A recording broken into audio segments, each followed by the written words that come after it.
Hey guys, welcome to Tutorial Guru. Today we'll be learning how to join communities in Picsart, and now let's dive right in. Now to join the communities in your Picsart account, first open up your Picsart app on your phone, and after opening your Picsart app guys, you'll land on this interface, which is the home interface of Picsart. And after landing on this interface, at the bottom of the screen guys, you can see a bunch of buttons available for us, and at the bottom left corner just beside the plus icon there is the button where there are 3% over here. Just beside the plus button over here at the bottom left corner, tap on the button with the three people over here at the bottom left corner, and all of the communities around you on Picsart will be shown to you. You can see guys, you can filter them, but these are the communities which are on Picsart, and in order to join them, simply hover over them, open them, and check out their designs over here.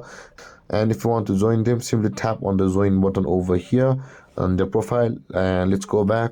Or you can just tap on the join button on any community which you like, but just by tapping on the join button over here.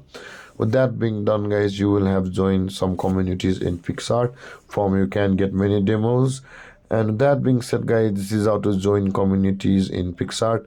And if you have any confusions or questions regarding the topic, feel free to comment in the comment section below, and don't forget to like, subscribe, and hit that bell icon for more videos. Thank you for watching guys. Peace.